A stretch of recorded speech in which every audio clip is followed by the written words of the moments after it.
El ministerio de nuestro Señor Jesús, ¿cuánto duró el ministerio del Señor Jesús? ¿Cuántos años? 3 años. Desde que cumplió los 30 años hasta los 33, ¿sí? En este ministerio del Señor Jesús, en varias ocasiones, Él llamó a personas que se sentían atraídas por Él, por lo que hacía, por lo que la gente veía, por lo que la gente oía, ¿sí? Y obviamente muchos le siguieron. Pero Él, repito, en diversas ocasiones o en reiteradas ocasiones, los confrontó a seguirlo de una manera no indiferente o no pasajera o no de una forma consistente, de una forma auténtica, y a seguirlo como Mesías y como Señor. Algunos obviamente de modo singular respondieron, como Mateo, como Juan y Andrés y Pedro, que nos dicen solamente dejando las redes, le siguieron. No hubo una discusión, no fue como un regateo. Bueno, a ver, Señor Jesús, tú nos dices que te sigamos, pero pues ya cómo nos va a tocar, ¿sí me explico? A ver, ¿qué es lo que vamos a hacer? ¿Cuántos días? ¿Es un día sí, un día no? ¿Cuántas horas? 8 horas al día. ¿Sí me explicó? Oye, ¿y qué nos ofreces? No, el texto dice que ellos dejaron las redes y ¿qué? Le siguieron. A Leví, ¿quién es Leví? Mateo, le dijo, vente, y le siguió.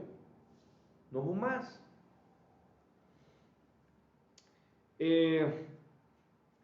Sin embargo, otros, estos primeros que estoy narrando, fueron los verdaderos discípulos, ¿sí? Que aún tuvieron momentos de crisis, como el mismo Pedro, pero le siguieron y se convirtieron en pescadores de hombres. Pero otros le rechazaron cuando el Señor planteó exigencias estrictas y obviamente en Juan 6, usted puede ir rápido, si me acompaña a Juan 6, podemos darnos cuenta de esto que ya hemos leído en otras ocasiones. Pero aquí hay un relato de algo que efectivamente nos narra la situación que muchos vivieron. Al término del capítulo, nos dice por ahí del verso 60, al oírla, estas palabras, muchos de sus discípulos dijeron, ¿duras qué? Dura es esta palabra, ¿quién la puede oír? Sabiendo Jesús en sí mismo, que sus discípulos murmuraban de esto, les dijo, esto os ofende, pues que si vieres al Hijo del Hombre subir a donde estaba primero, el Espíritu es el que da vida, la carne para nada aprovecha. Fíjense, la carne ¿para qué? Para nada aprovecha. Las palabras que yo os he hablado son espíritu y son vida. Pero hay algunos de vosotros que no creen, porque Jesús sabía desde el principio quiénes eran los que no creían y quién le había de qué, de entregar. Y dijo, por eso os he dicho que ninguno puede venir a mí si no le fuere dado por el Padre.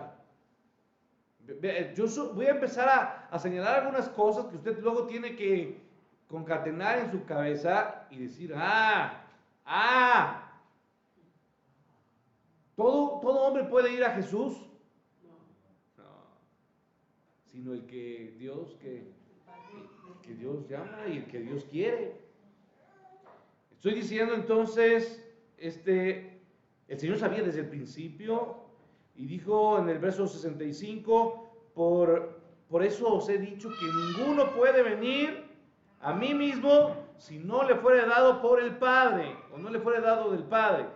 Verso, desde entonces muchos de sus discípulos, y pongo ahí entre comillas, ¿Qué hicieron, hermanos? Lo abandonaron, se fueron y ya no andaban más con él. Ahí está, ahí dejó la lectura. Entonces, vemos primero a los discípulos que, dejándolo todo, le siguieron. Luego vemos a otro cúmulo de hombres que cuando el Señor Jesús empezó a exigir cosas, dijeron, ¿sabes qué? Aquí le dejamos, mucho gusto, Señor Jesús, jovencito Jesús, te dejo, mira, aquí tú y yo nos separamos, yo la verdad no le entro a lo como lo estás planteando, pues yo sí puedo ir a la iglesia los domingos, pero eso de estar siendo cristiano todos los días, pues eso no va conmigo, porque el lunes a mí sí me encanta, pues, irme con mis cuates, ¿sí me explico?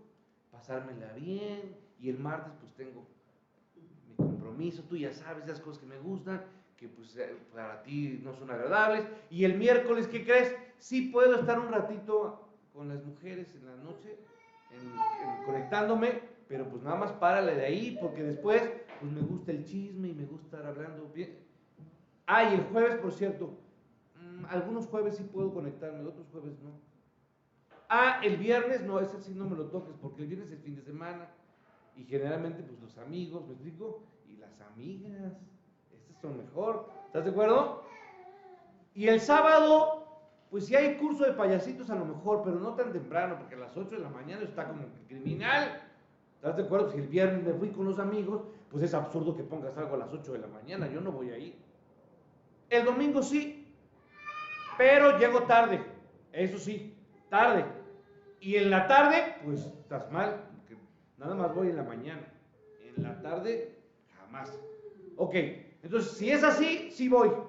Si no, no le entro. Aquí marcamos raya. Y no me pidas hacer otra cosa. Bautizarme, híjole, no lo sé. No lo sé. Mejor lo busco más adelante, ¿no? Platicamos más adelante y ya vemos. ¿Sí? Y bueno, eso de ofrendar o diezmar, híjole, pues déjame ver si puedo, ¿no? Es que tengo muchos gastos, hago muchas cosas y pues tú sabes, las cosas, la inflación está muy difícil, todo sube, entonces no puedo mucho. A lo mejor poner el ornato en algunas ocasiones, el aseo, híjole, no, pues me duele la espalda, ¿ves cómo traigo ahorita el dolor? No puedo.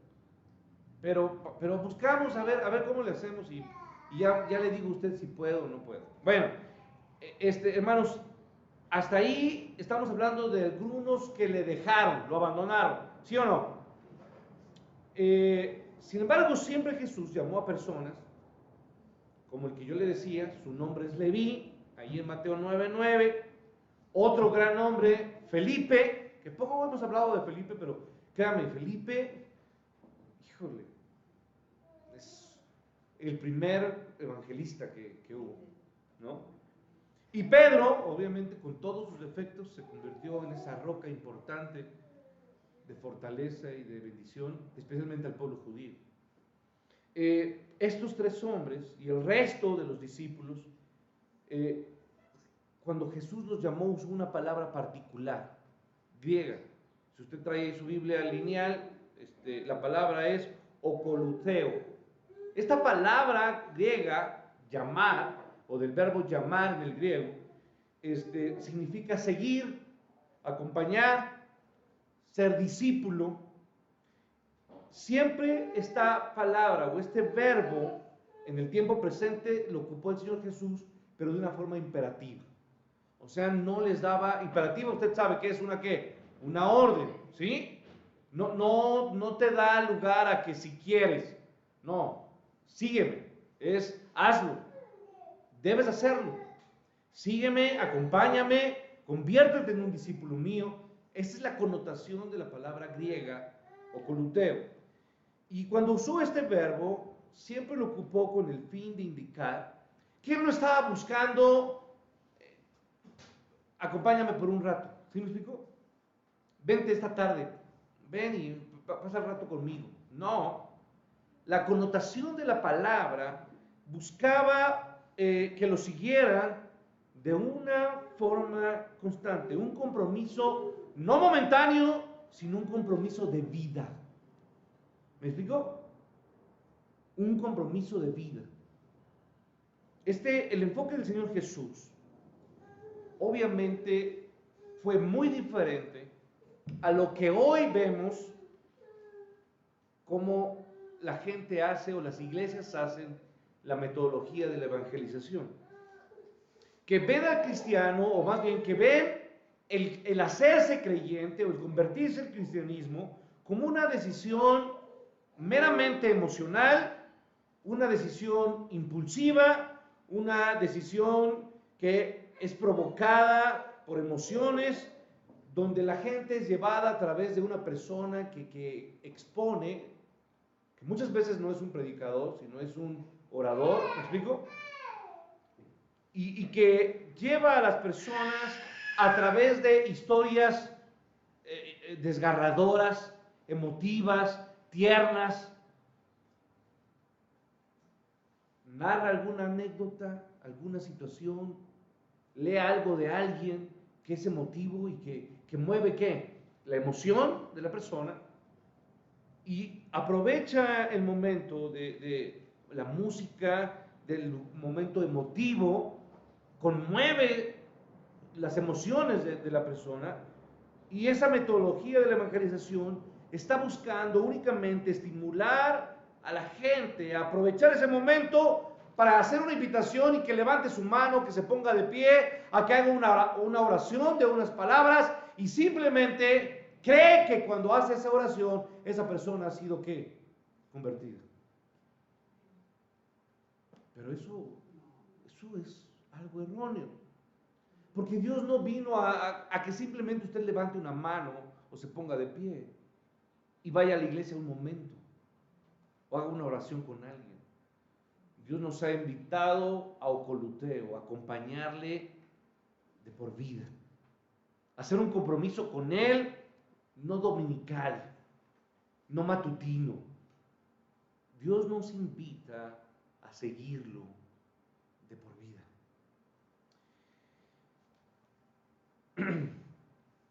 Jesús nunca trató de llevar emocionalmente a la gente en un momento de crisis para que lo acepten.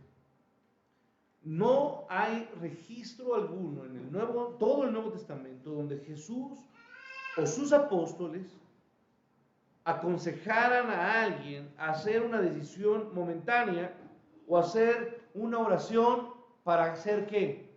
Salvo. Si usted puede recordar todos los encuentros que Jesús tuvo con multitudes o con personas, nunca le dijo, haz una oración y sé que salvo. No hay, ni de él, ni de los apóstoles. Cuando el Señor invitó o llamó al perdón, al arrepentimiento y a la salvación, siempre lo hizo a través del medio que podemos tener arrepentimiento, y lo que sigue es ¿qué, hermanos? Fe. Los dos puntos necesarios para ser salvos: arrepentimiento y ¿qué, hermanos? Y fe. Jesús siempre buscó que fuera este el mecanismo. Él no buscó entonces la emoción breve de un sentimiento de culpa, de temor, de deseo de una vida mejor, porque hoy en muchas iglesias se habla de que te vaya bien en tu vida, de que prospere tu negocio, de que vaya mejor en tu situación económica, física, salud. No estamos erróneamente ocupando la manera en que Jesús y los apóstoles predicaron. Hoy mucha gente está ofreciendo algo que Jesús nunca, ¿qué, hermanos? Nunca ofreció. Entonces Él no buscó emoción breve, ni prometió eso, sino un compromiso de por vida, y que fuera algo razonado o meditado o convencido. ¿Me explico?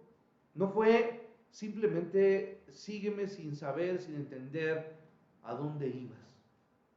no los engañó tampoco.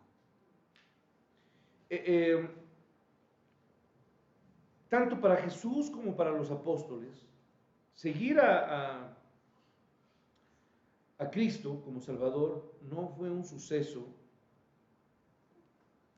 o un acontecimiento de unos días. ¿Me explico? No fue, tuve mi encuentro con Cristo de una semana. O fui cristiano, o fui creyente durante un año de mi vida. No fue así. No era un suceso de un momento, sino se convirtió en una manera de vivir. Repito, el ser un creyente, el ser un hijo de Dios, no es un asunto de momentos, es un asunto de una forma de vida. Martín Lutero captó la esencia de este principio. ¿Cuántas tesis escribió Martín Lutero? ¿Cuántas? 95. Puedes decir como, si agregas una más, te podemos comulgar. Nada, 95 tesis, ahí clavadas en la iglesia de Wittenberg. Y cuando una de ellas, la primera de ellas, si usted saca ahorita rápido, googlea, la primera tesis de Martín Lutero fue cuando nuestro Señor y Maestro Jesucristo dijo: hacer penitencia ha querido decir que toda la vida de los creyentes fuera una penitencia. ¿Sí me explicó? Hacer penitencia no era, hazla en unos 5 minutitos, ahí como que lloras y sufres y te golpeas un poco y se acabó. No.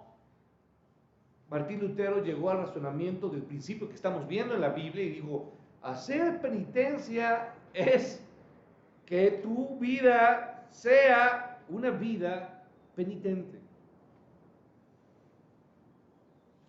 En concordancia a ese principio, a menudo Jesús hizo muy difícil las cosas a los seguidores superficiales para desenmascarar verdaderamente si lo eran o no lo eran. ¿Me explico? En pláticas intencionales él ponía barreras entre ellos y la salvación, para que entendieran que no solamente era cuestión de domingos, cuestión de momentos, cuestión de ofrendas de algunos días y algunos otros no.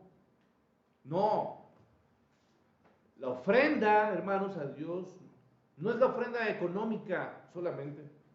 La ofrenda que realmente Dios quiere tiene un nombre, y ese nombre es el nombre de usted. Esa es la ofrenda que se tiene que dar. ¿Me explico? Usted es la ofrenda. Usted es el que se entrega en sacrificio vivo, santo, agradable a Él.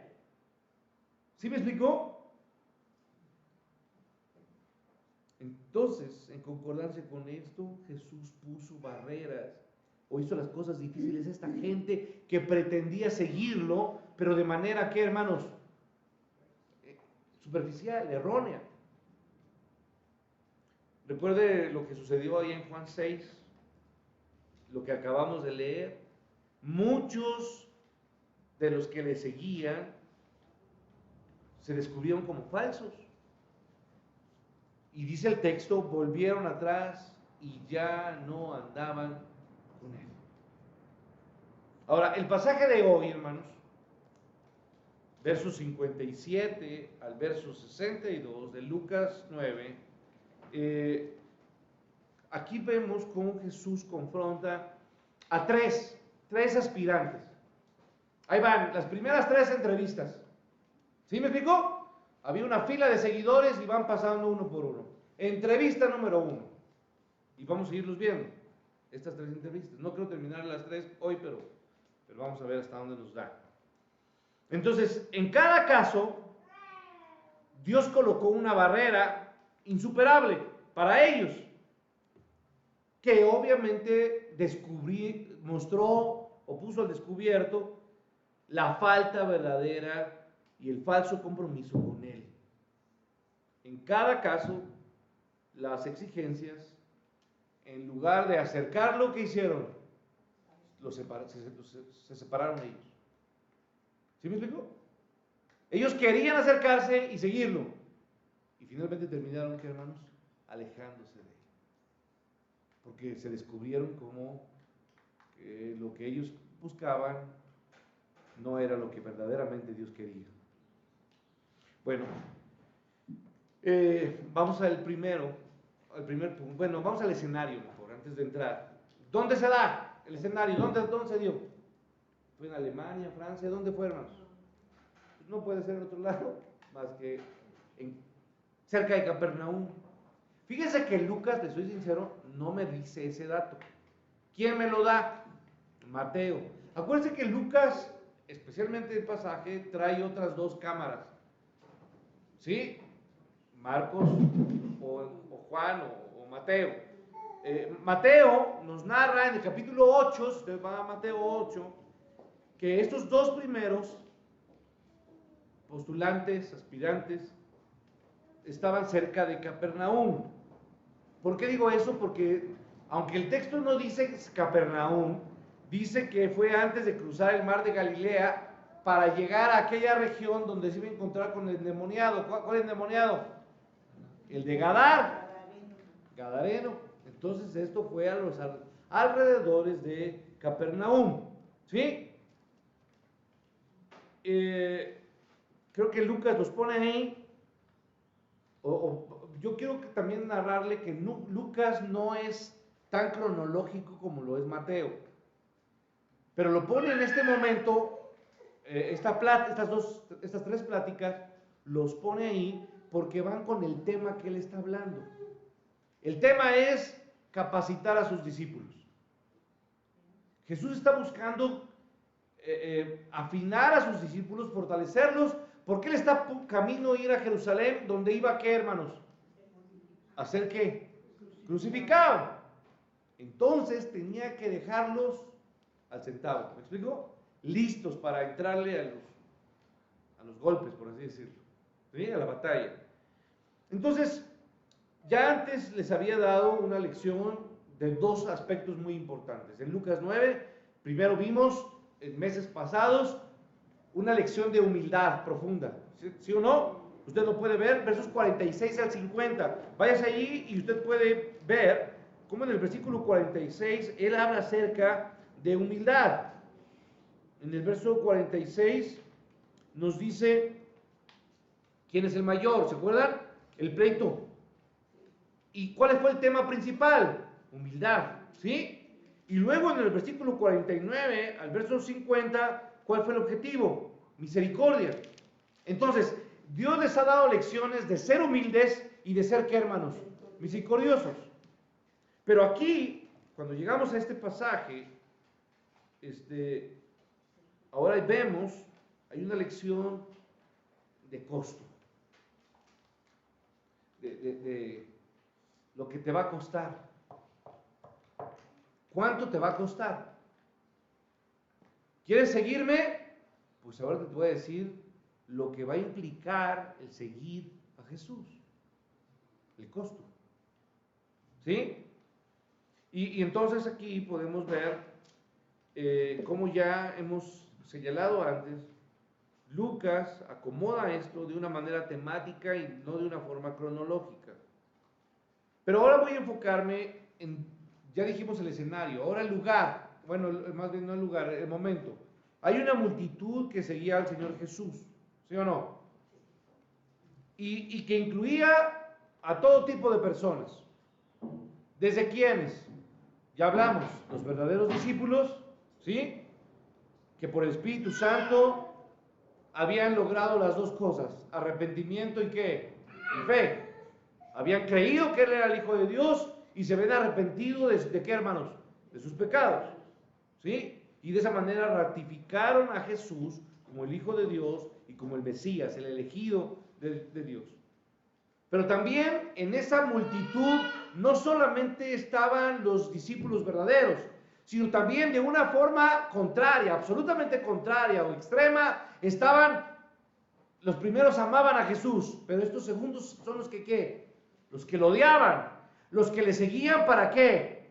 Para acecharle, para cuestionarle, para confrontarle, para buscar el momento para aprenderle y matarle, ¿sí o no? Entonces en esa multitud van ambos tipos de personas, pero siempre hay unos en medio, los que aman, los que odian y los que son, ya saben, tibios, ni tan ni mal, están ahí como de chismosos, como espectadores, y ahí forman parte del montón, y que por cierto son muchos. ¿Sí me explico? Ah, bueno, y pensé que muchos iban a levantar la mano, pero bueno, no la levanten, pero pueden ser que aquí haya algunos de esos, ¿no? No, usted no, hermano, no es cierto. Aquí el punto, hermano, es que efectivamente hay gente que forma parte de estos. Es un grupo mayoritario también, podría yo decir. Quienes obviamente están en un nivel de compromiso variado. Son los que se comprometen, como lo que dije al principio, por momentos. ¿Sí me explico? Van y lo escuchan, van y creen que son creyentes, pero son creyentes de tostón, de domingo. ¿Me explico? Creyentes, o se creen creyentes porque cargan una Biblia, porque van a la iglesia, porque de repente ofrendan algo y creen que son creyentes. ¿En serio? Casi pueden asegurar que son cristianos o hijos de Dios, pero la verdad no lo son. Mateo aquí habla del segundo individuo como otro de sus discípulos. Vaya a Mateo 8, por favor, vaya a Mateo 8, voy a terminar con esto.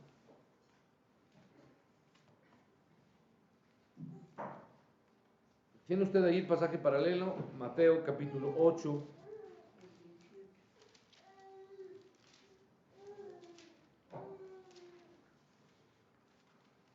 Verso 21. Dice el texto: otro de sus discípulos le dijo: Señor, permíteme que vaya primero y entierre a mi padre.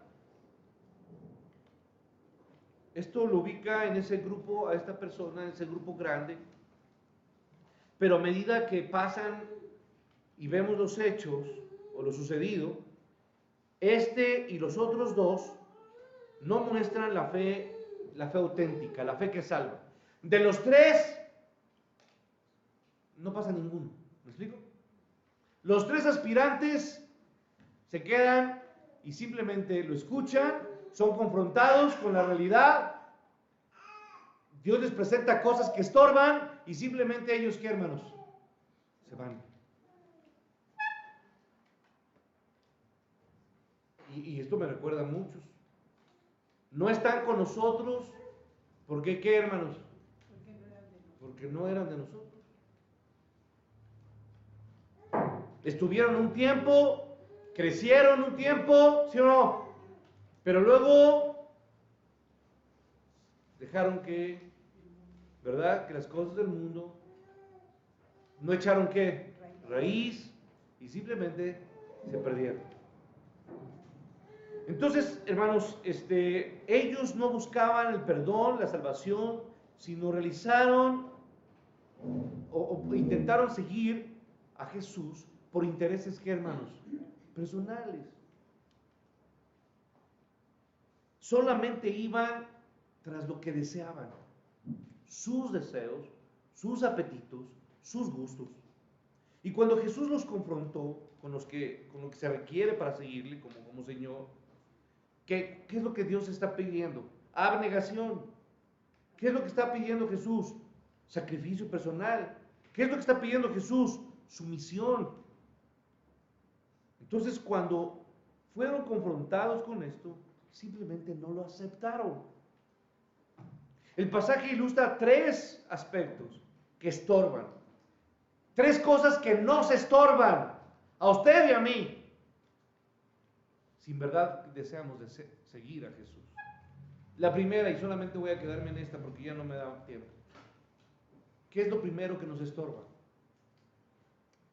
¿Qué es lo que estamos buscando muchos en esta vida?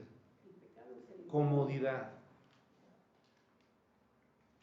Puedo hacer las cosas mientras se me acomode. ¿Sí me explico?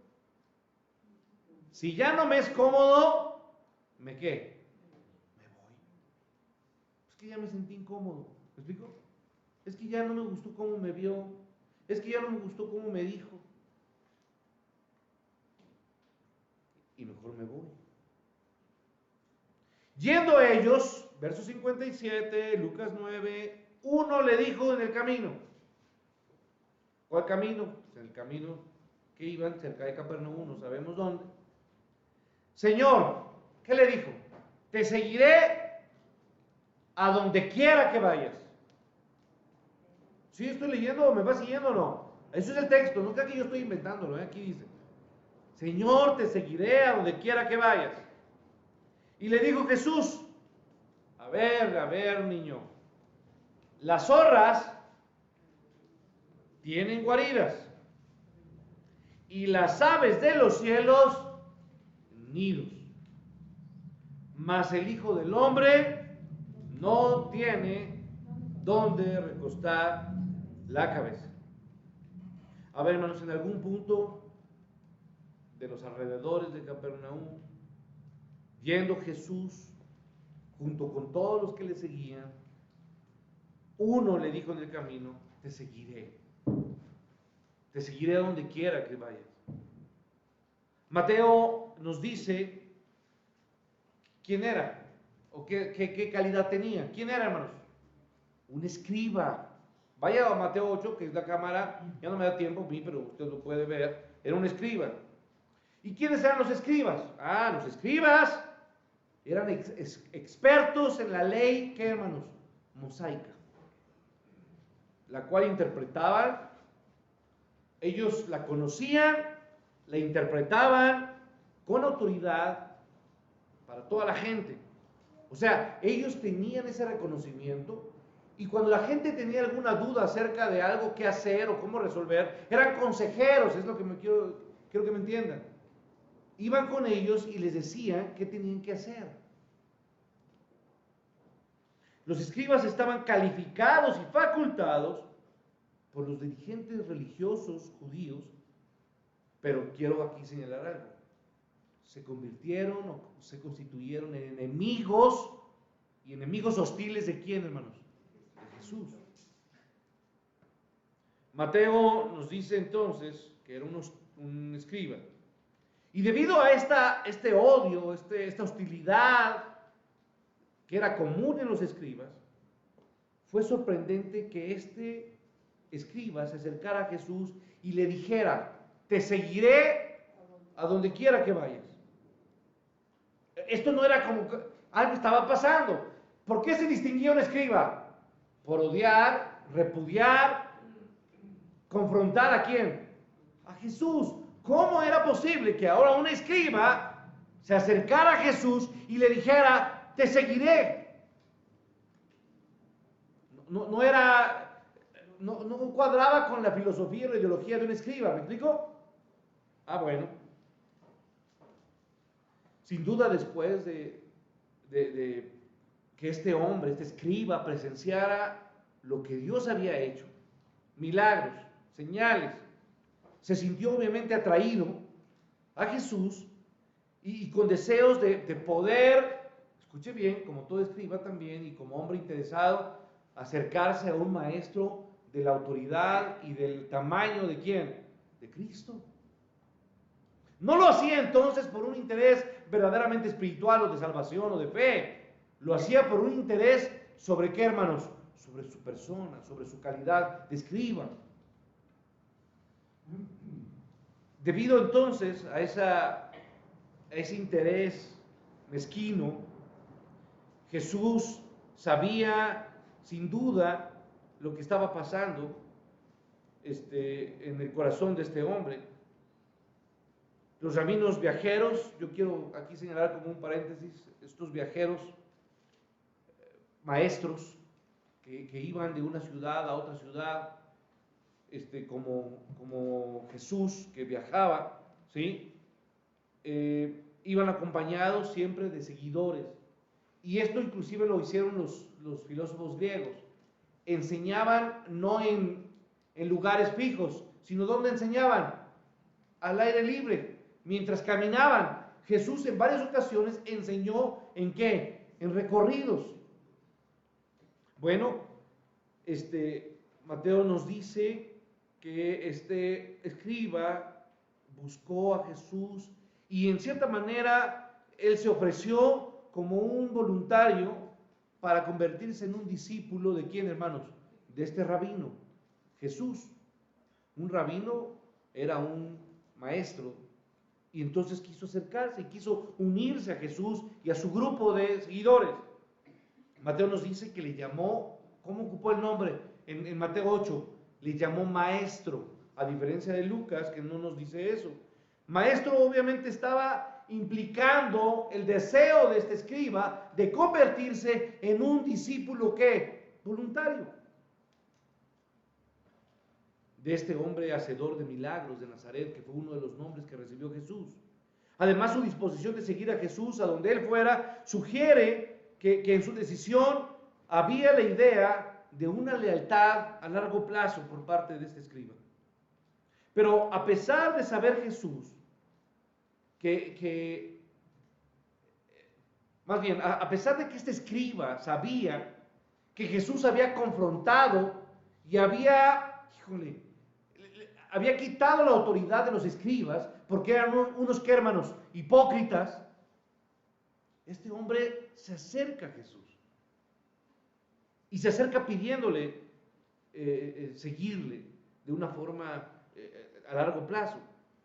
Entonces, Jesús había condenado la actitud legalista de los escribas y sin embargo el maestro más impresionante que este escriba había conocido en su vida y por lo tanto fue digno de la devoción de este escriba que se acercó a Jesús. A simple vista, hermanos, un valioso convertido como este respetado erudito parecería ser bienvenido de ser un desertor de los escribas a convertirse ahora en un fiel creyente o seguidor de Cristo. ¿Me explico?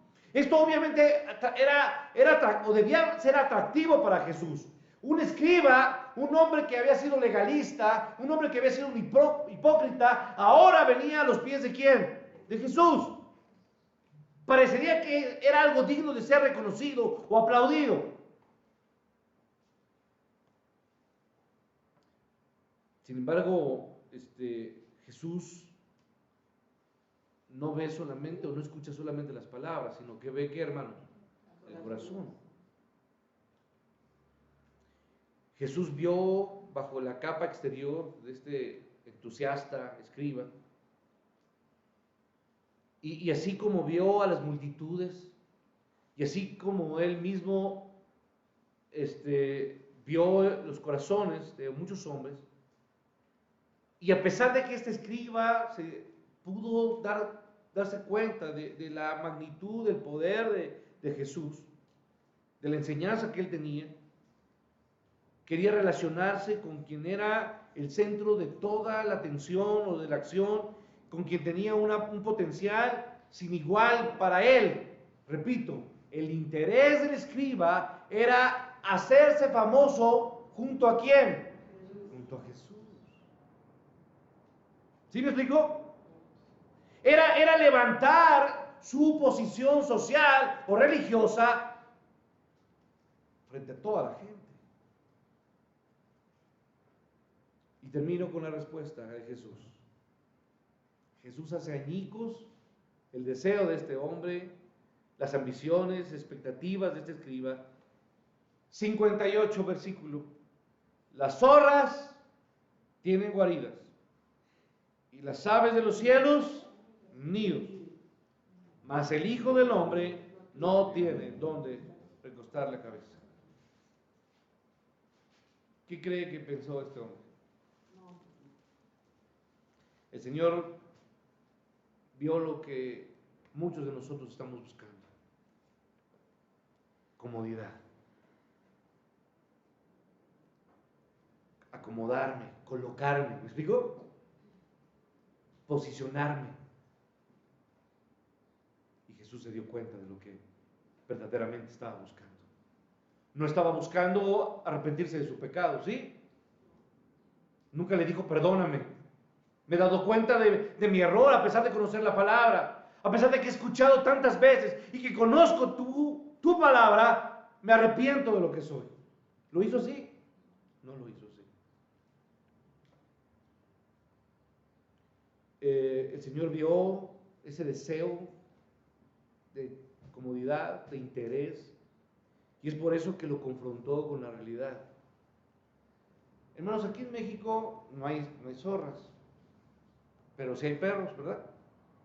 El animal más común que había entre las calles eran las zorras. Pasajes en Jueces, Cantares, Salmos, no tengo tiempo, aún Jeremías en Lamentaciones escribe acerca de las zorras. O sea, hay varios pasajes bíblicos que hablan de las zorras. ¿Por qué qué? Pues porque había zorras, era algo muy común ese animal. Las zorras tienen guaridas, es lo que nos dice. Y las aves del cielo, ¿dónde hay aves del cielo, hermano? Pues en todos lados. O sea, ¿dónde hay aves, hermano? Pues donde hay cielo. ¿Y dónde hay cielo? Pues en todos lados. Entonces, hay en todos lados. O sea, lo que quiero decir es, ¿cuántas zorras cree que había en aquel lugar? Muchas. ¿Cuántos perros hay en la Ciudad de México? Muchísimos. ¿Y aves? También. Es que no sé si estoy explicándome. Si son tantas, pero todas ellas tienen ¿qué? Un lugar. O sea, no importa que haya tantas. Todas tienen nidos y guaridas. Pero el Hijo del Hombre, que es el título favorito, esas palabras, ¿quién las está diciendo? Jesús. ¿Quién escogió el título del Hijo del Hombre? Pues Él. A Él le gustaba llamarse como Hijo de Hombre. El Señor, el Mesías encarnado, no tiene dónde recostar la cabeza. El Creador tenía menos comunidades que los propios, ¿qué, hermanos? Animales más comunes y más abundantes de aquel momento. El Señor planteó entonces el tema porque sabía que negarse a sí mismo era un inconveniente para este hombre. Quien obviamente se ve siguiendo a Jesús en términos de lo que él obtendría. Este hombre, como decimos, ya me vi. ¿Y dónde se vio él? Pues junto a Jesús, cerca, como un escriba aplaudido, reconocido. Así se vio este escriba. Pero Jesús luego le sale con esta realidad. Él no se vio en el sentido de recibir el perdón de pecados. Este hombre carecía de lo básico para llegar a Cristo. La primera característica que usted y yo necesitamos es desesperación. Estoy desesperado. Desesperado por Cristo. Hoy, tristemente, hermanos, muchos de nosotros no tenemos esto. Desesperación, no tenemos temor por el juicio, no tenemos arrepentimiento, no tenemos la actitud de pobreza, de espíritu, de hambre y sed de qué, hermanos, de justicia, no tenemos temor al castigo eterno y obviamente, hermanos, no tenemos deseo de su gracia. No tenemos deseo por el perdón y vida eterna, de encontrar en desesperación por Él. Hermano, ni siquiera tenemos desesperación por ese tipo de rechazo que Jesús experimentó. ¿Jesús fue rechazado, hermanos? Sí.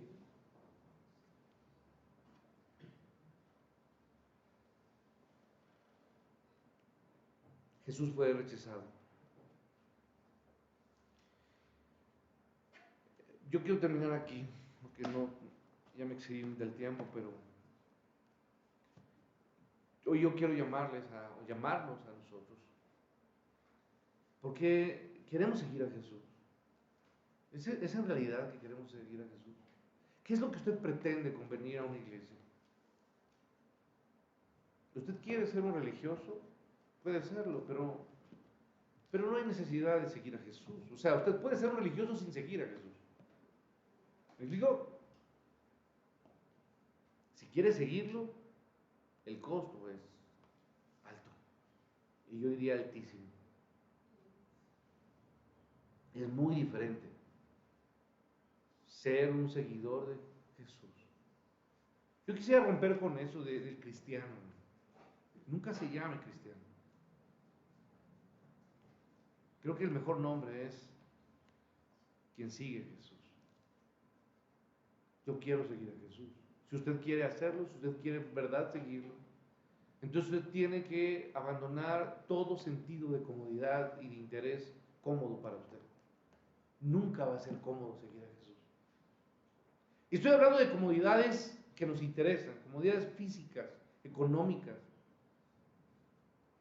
Yo sé que a usted muchas veces le entristecen no tener cosas. Y qué lamentable es que usted inclusive no solamente se entristece, sino que muchas veces se molesta.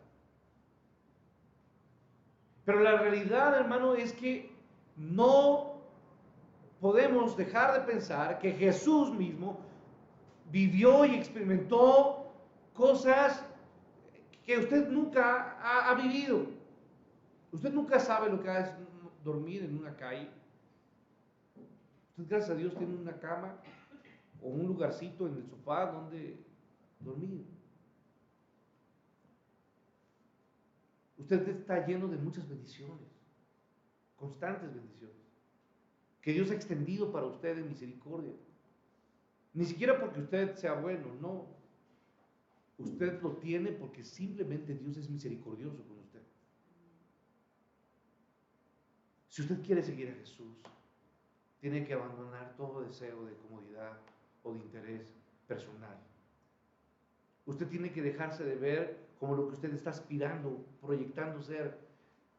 Si usted es joven, está proyectándose una vida, una carrera. Usted no tiene que proyectarse en otra cosa, sino pensar solamente en que usted debe de caminar con Jesús y Jesús le va a acompañar en lo que usted sea, sea un plomero, sea usted un tortero, sea usted lo que fuera. Pero usted tiene que verse cerca no de los hombres, sino cerca de Jesús, caminando con Jesús, en donde Dios lo coloque. Usted tiene que pedirle a Jesús: Señor, dame un lugar donde yo pueda trabajar, pero donde yo pueda caminar contigo en todo momento. En lo que sea, quiero seguirte. Y si seguirte va a implicar que muchas veces yo voy a perder muchos intereses materiales o físicos o comodidades, quiero que lo hagas. Y quiero que hoy mismo me quites cosas para que yo entienda y yo en realidad sepa si soy un discípulo verdadero o simplemente soy un fracaso de hombre. Porque nunca deseé seguirte, porque mi interés era otro, pero nunca verdaderamente seguirte. Señor, que tu palabra y tu espíritu nos guíe a la verdad. En el nombre de Cristo, toca nuestros corazones y confróntanos. Amén. Dios les bendiga.